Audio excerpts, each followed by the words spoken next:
Halo semua, di video kali ini saya akan berbagi tentang konten pajak. Jadi gara-gara transaksi saham, UMKM yang selama ini menggunakan PPh final 0,5% itu bisa saja tidak menggunakannya lagi. Jadi terpaksa dia beralih. Nah, pilihannya adalah norma atau pembukuan.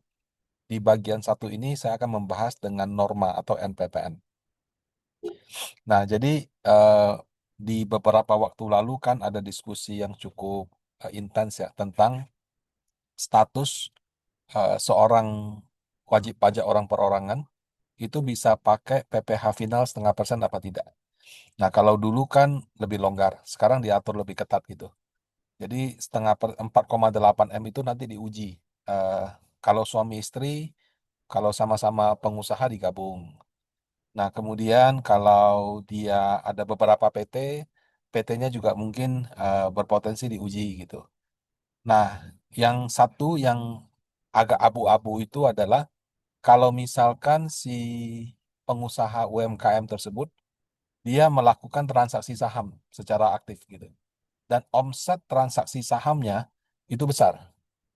Nah, eh, ada pendapat dari sosialisasi kantor pajak pada waktu itu bahwa kalau misalkan kamu misalnya usahanya 3 miliar omsetnya, kemudian kamu aktif transaksi saham, omset transaksi saham kamu misalnya 5 miliar, maka waktu menguji kamu boleh pakai 0,5% itu adalah 3 tambah 5, jadi 8. Karena di atas 4,8, kamu tidak lagi bisa menggunakan PPh final 0,5%.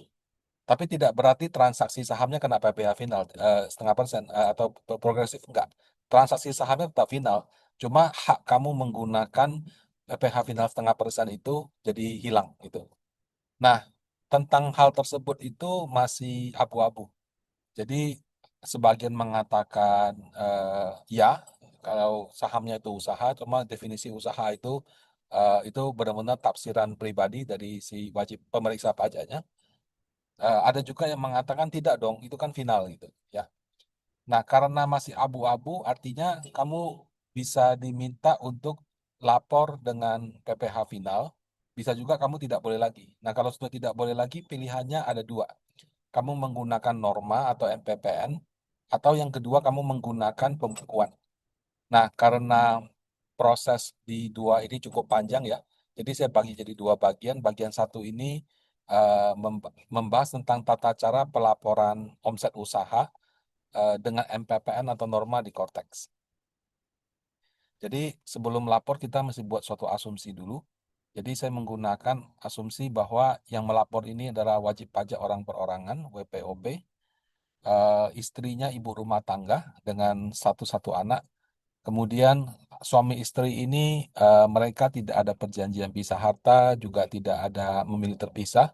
Ibunya juga tidak punya penghasilan, semuanya dari suaminya, sehingga menggunakan metode KK. Nah, sehingga status pajaknya adalah K1, kawin satu anak. Nah, si wajib pajak WPOP ini adalah perdagangan alat-alat medis. Jadi itu masuk kategori KLU, klasifikasi lapangan usaha 46693. Perdagangan besar, alat laboratorium, farmasi, dan kedokteran. Nah, asumsi eh, WP wajib pajak ini dia punya omset yang dijual di dalam negeri itu 1 tahun 3 M. Kemudian dia juga menjual ke luar negeri itu 250 juta dia ekspor. Total omsetnya 3,25 M. Nah, kalau dia mau lapor dengan norma, caranya bagaimana? Pertama-tama, kalau kamu mau pakai norma, kamu itu harus mengajukan yang namanya NPPN. Ya, jadi pengajuan NPPN ini biasanya untuk pekerja bebas. Jadi kalau kamu selebgram, kamu artis, kamu pengarang buku, kamu apa namanya pengarang buku, kemudian kamu em, YouTuber misalnya ya, eh, notaris, agen asuransi, agen properti, kamu bisa menikmati tarif pajak yang lebih murah, tapi harus mengajukan NPPN. Nah, untuk mengajukan untuk UMKM yang mau menggunakan norma juga harus sama-sama mengajukan NPPN. Batasnya adalah 31 Maret di tahun yang sama. Jadi kalau misalnya kamu penghasilan 2026, batas waktu pengajuan MPPN-nya adalah 31 Maret 2026. Lewat dari situ berarti kamu dianggap tidak melakukan pengajuan MPPN, sehingga pada saat mengisi SPT tahun depan kamu nggak bisa centang norma, begitu. Nah, jadi ini sorry, ini ada kesalahan. Jadi omset 2025, oh maaf ini salahnya. Jadi kamu omset 2025, batas pengajuannya itu adalah 31 Maret 2025. Omset 2026 batasnya 31 Maret 2026. Jadi sorry, ini bukan tahun depan, tapi tahun yang sama. Oke. Nah, eh, kalau caranya bagaimana, bisa cek di YouTube yang sudah pernah saya bahas ya. Cari aja yang pelaporan harta keuangan dan investasi SPT bagian 10. Nah, ini membahas tentang cara pengajuan MPPN. Tapi sebelumnya mohon maaf ada koreksi, itu harusnya di tahun yang sama. Nah, eh, kalau kamu sudah mengajukan MPPN, berikutnya itu kamu harus mengisi tentang tempat kegiatan usaha, ya. Jadi kamu juga bisa ke video saya yang dulu, cari aja pelaporan harta keuangan dan investasi SPT via Cortex bagian 12. Nah, di sini ada tata cara untuk mendaftarkan tempat kegiatan usaha atau TKU. Nah, jadi dalam kasus ini saya pakai dua, jadi ada TKU pusat sama TKU cabang. Nah, ini tinggal di Google aja, bisa di YouTube gitu ya. Nah, kalau sudah, selanjutnya kamu masuk ke halaman SPT, pilih SPT, di bagian induknya ya, itu di sini ada tiga pilihan. Penghasilan itu ada kegiatan usaha, pekerjaan bebas, sama pekerjaan.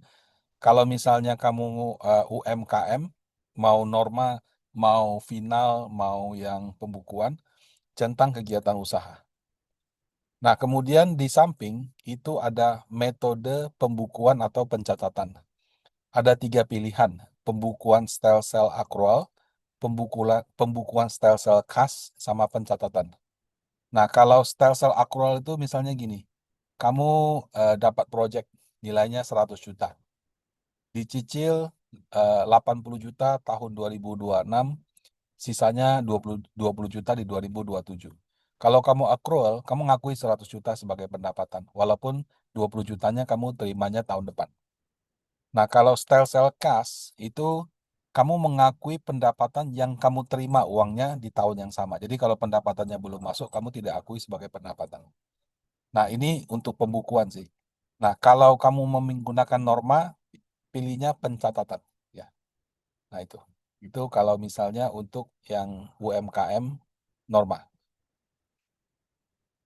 Nah, selanjutnya kamu scroll ke bagian B-nya, ikhtisar bagian itu.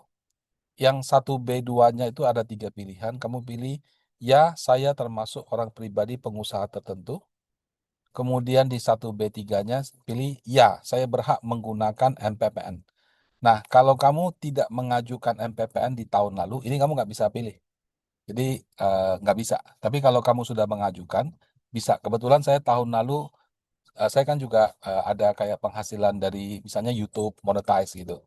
Nah, saya menggunakan MPPN. Jadi saya mengajukan, saya bisa centang. Tapi kalau kamu nggak pernah mengajukannya, jadi tahun ini kan sudah lewat. Tahun depan kamu nggak bisa MPPN. Oke, saya centang dulu dua ini. Nah, nanti akan muncul lampiran L3A4, L3B. Nah, langkah pertama yang kita lakukan itu adalah di L3B dulu. Di L3B ini, kamu klik, kamu scroll ke bawah, nanti ada C. Jadi ada A, ada B, ada C. Nah, tempat kegiatan usaha ini, kalau kamu sudah masukkan sesuai dengan petunjuk yang saya sudah buat sebelumnya, akan keluar. Kalau kamu nggak masukin, dia nggak keluar. Dan kalau nggak keluar, kamu nggak bisa input. Jadi, harus dimasukkan dulu di tempat kegiatan usaha. Bikin satu juga nggak apa-apa. Oke? Nah, kalau sudah, klik tindakan yang tanda penanya kamu klik. Kemudian kita masukkan eh, penghasilan usaha. Jadi kan tadi total omsetnya 3,25 M. Ada yang apa? Ada yang eh, ekspor, ada yang domestik gitu ya. Jadi saya asumsi saja pilihannya ini jenis usahanya ada dagang, ada jasa, ada industri. Jadi kalau kamu cuma dagang, ya dagang. Kamu kalau jasa, jasa. Kalau kamu industri itu kayak kamu pabriknya skalanya agak besar gitu. Nah, saya pilih dagang. Ada juga beberapa lebih sih ya. Nah, saya masukin setiap bulan. Ini asumsinya segini ya, 3250. Nah, setelah kamu isi di situ, kamu ke atas lagi, tadi isi kan L3B, kita pindah ke L3A. Nah, kalau kamu setelah input di situ, yang kamu input omset 3,25 M ini akan muncul sini di peredaran bruto 3,25 M. Nah, normanya itu awalnya tuh kosong, ya 00. Sehingga penghasilan netonya 00. Yang harus kamu lakukan, kamu klik tindakannya, oke. Kemudian kamu masukkan eh, angka normanya.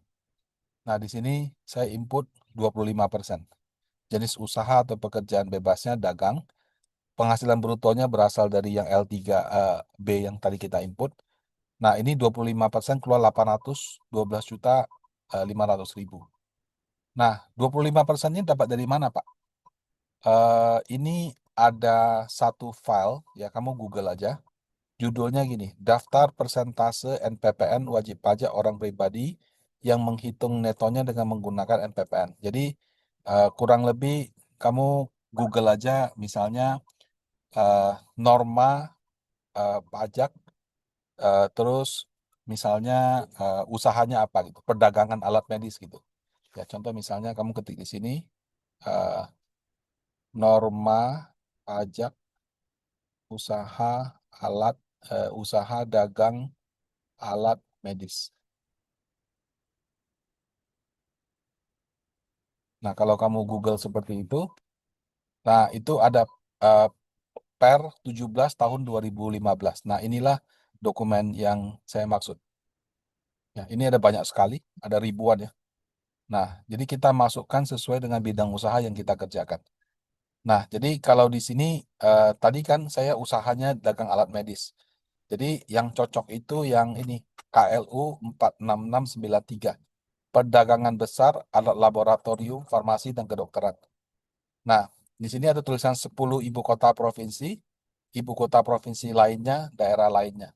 Jadi kalau saya punya kegiatan usaha, dijalankan kantor pusatnya ya atau kantor base office-nya Medan, Palembang, Jakarta, Bandung, Semarang, Surabaya, Denpasar, Manado, Makassar, Pontianak, maka input angkanya 25. Tapi kalau misalnya saya jalankan usahanya misalnya dari Pulau Batam, berarti itu angkanya 20%. Nah, 25% artinya apa? Artinya orang pajak dia nggak tahu kamu cuannya berapa, tapi dia berasumsi kalau kamu tinggal di 10 kota ini, usahanya, maka usaha kamu eh, profitnya 25%. Tapi kalau kamu tinggal di luar 10 kota ini, maka diasumsikan usaha kamu profitnya 20%. Nah, dari 20% atau 25% dikali angka omset, itulah dasar pajak yang harus kamu bayar. Nah, jadi eh, setelah tadi saya input 25% di sini, keluar 812 juta. Ini bukan besaran pajaknya ya. Nah, itu nanti kembali ke induk lagi, yang bagian induk. Angka 812.500 akan muncul di sini. Ini agak kepotong karena memang tabelnya panjang. Ya, memang begitu tabelnya. Jadi, angka keluar di sini. Ya. Nah, selanjutnya dari angka inilah yang digunakan untuk dasar perhitungan pajak. Nah, kamu scroll ke bawah lagi, oke, ke bagian pajak terutang, ya. Itu ada beberapa pilihan ya. Jadi yang pertama-tama eh, nomor 3, apakah terdapat pengurang penghasilan neto seperti ini? Ini kalau misalnya kamu kasih sumbangan ke Basnas, ya, atau ke yayasan. Kalau nggak salah untuk setiap agama itu ada satu yayasan yang diakui oleh pemerintah dan bisa menerbitkan semacam bukti BPA 1 atau BPA 2. Jadi kalau kamu nyumbang ke sini, yang kamu sumbang itu bisa mengurangi tarif pajak penghasilan kamu. Kebanyakan sih nggak ada, ya. Jadi karena itu sangat sangat tertentu saja. Nah, jadi nomor 3 kita jawab tidak. Kemudian penghasilan neto setelah dikurangi penghasilan neto 23. Jadi yang ini dikurang ini karena nggak ada, tetap sama 812.500. Kemudian penghasilan tidak kena pajak, kita masukin statusnya K1, K0 dan sebagainya. Karena dia menikah dengan satu orang anak, maka 63 juta. Nah, 812.500 dikurangi 63 dapat 749.500. dikalikan tarif PPh-nya keluarlah 168.850. Ya. Nah, inilah pajak yang harus kita bayarkan. Dapat dari mana Pak angka 168.850 itu? Kan tadi penghasilannya 812 dikurangi PTKP 63 jadi 749.500. 749.500 ini kemudian ditiringkan. 60 juta pertama kena 5%. Nah, em, 190 juta berikutnya, jadi kan 700, hampir 750, jadi 60-nya kena 5%, 190-nya kena 15%, 250-nya kena 25%, eh, sisanya dari 74 itu kan berarti kan 249.500, kena 30%. Nah, jadi 5% kali 60 juta, 3 juta. 15% kali 190, 28 setengah. Nah, total dapatlah 168 juta, 850. Ya. Nah, ini sama kayak tarif pajak penghasilan kalau karyawan juga begitu cara ngitungnya. Ya. Nah, jadi kalau 168.850 artinya kalau kamu adalah pengusaha yang usahanya adalah alat dagang, dagang alat medis, kemudian omset kamu 3,25 M, kamu juga sampingan transaksi saham, karena transaksi saham kamu gede sama orang pajak dinilai, oh kamu ini nggak bisa pakai PPh final. Pilihannya pakai norma atau pembukuan. Kamu bilang pakai norma. Nah, kamu pakai norma, kamu mesti bayar 168.850. Saya yakin semua orang pasti akan protes. Kenapa? Karena kalau 3,25 M dengan setengah persen, kamu cuma bayar pajak sekitar 13.750. Karena 500 juta pertama nggak kena pajak, di atas 500 juta yaitu 2,75 M kena setengah persen, cuma 13.700. Dari 13.700 jadi 168 juta, naiknya 12 kali lipat gitu. Kagak bakal ada yang orang mau bayar gitu. Pasti sangat berat. Em, ya bisa aja satu yang benar aja gitu loh. 13 juta jadi 168 juta. Terus dia bilang, mana ada Pak margin ini 25%, belum premannya, belum ininya, belum itunya. Paling 10% aja udah bagus misalnya gitu. Dan kemudian karena kamu kaget, kamu tidak menyiapkan, jadi kamu nggak ada dana untuk bayar. Mungkin uangnya masih nyangkut di barang-barang untuk perputaran gitu. Nah, jadi saya yakin itu kalau menggunakan norma ya itu belum tentu jadi pilihan daripada wajib pajak gitu. Nah, kalau kamu yakin kamu punya margin di bawah 25% atau di bawah 20%, kamu bisa rinci gitu ya. Maka saya sarankan kita gunakan pembukuan, jangan pakai norma. Kenapa? Karena kalau kamu memang bisa buktikan bahwa margin kamu lebih rendah dari 25%, ya udah pembukuan aja. Tapi kalau kamu bilang, wah enggak Pak, ini marginnya gede Pak, 60% Pak, karena bla bla bla, misalnya kamu monopoli atau apa. Ya kalau begitu mendingan 25% kan, karena kamu bayarnya lebih murah. Jadi eh, kalau kamu misalnya margin usahanya lebih tinggi daripada 20 atau 25%, silakan gunakan yang norma karena lebih hemat. Tapi kalau kamu punya margin usaha itu kurang dari 25% atau kurang dari 20%, saran saya Anda menggunakan pembukuan.